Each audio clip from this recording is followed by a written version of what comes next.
জয় গুরু দাদা ও মায়েরা, আজকে আপনাদের বলবো পুজোর সময় অনেক জায়গায় পশু বলি দেওয়া হয়, তা নিয়ে শ্রী ঠাকুর কিছু আলোচনা করেছিলেন, যা আজকে আপনাদের কাছে তুলে ধরব। হরেন্দা প্রশ্ন করেছিলেন, আমাদের ওখানে পূজার সময় অনেক জায়গায় বলি দেওয়া হয়। শ্রী ঠাকুর, ধুমধাম করে পূজা করা ভালো, তবে বলি দেওয়া ভালো নয়। মার কাছে সন্তানকে বলি দিলে কেমন হয়? পশু বলি প্রথা যাতে উঠে যায় সেই চেষ্টা করা ভালো। হরেন্দা বললেন, এতদিনের প্রচলন একদিনে কি কথা শুনবে? শ্রী ঠাকুর, চেষ্টা করা লাগবে, ভালো করে বোঝানো লাগবে, বিরোধ বাধাতে নেই। বলতে হয়, মাকে জগৎজননী বলি, জগদ্ধাত্রী বলি, কিন্তু জগতের মধ্যে ওরাও তো আছে। মায়ের সন্তানকে মায়ের সামনে বলি দিলে তিনি কি খুশি হন?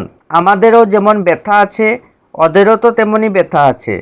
আমরা যেমন মায়ের পেটে জন্মি, ওরাও তেমনি জন্মে। আমরা এক ভাষায় একভাবে মনের ভাব ব্যক্ত করি, ওরাও ওদের ভাষায় করে। মানুষ উন্নত বটে, তবে মানুষের সঙ্গে সমান অনেক কিছু ওদের মধ্যে আছে।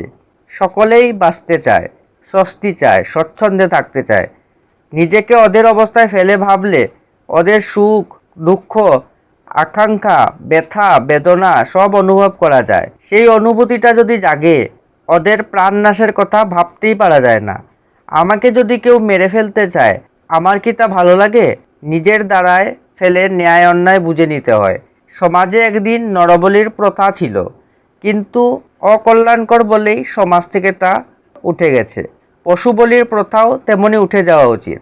আজ হিন্দুর যে দুরবস্থা, তা দেখে হাড় কেঁপে যায়।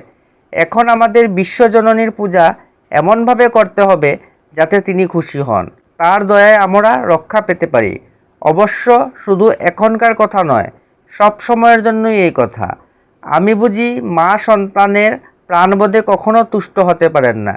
এইভাবে কথা কয়ে সকলের মন কেড়ে নিতে হয়, প্রাণ ভিজিয়ে দিতে হয়।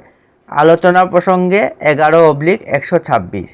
শ্রী ঠাকুর কিছু বাণী দিয়েছিলেন, সেই বাণীগুলি আজকে আপনাদের বলবো। ঈশ্বরের উপাসনায় হিংসা সাধন পশু বলি, বিশ্বপ্রভু নেন না তাহা, যায় না তাতে সে সকলই।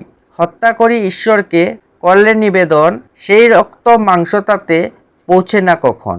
অনুশ্রুতি 1 ধর্ম 52 এবং 68। জয়গুরু।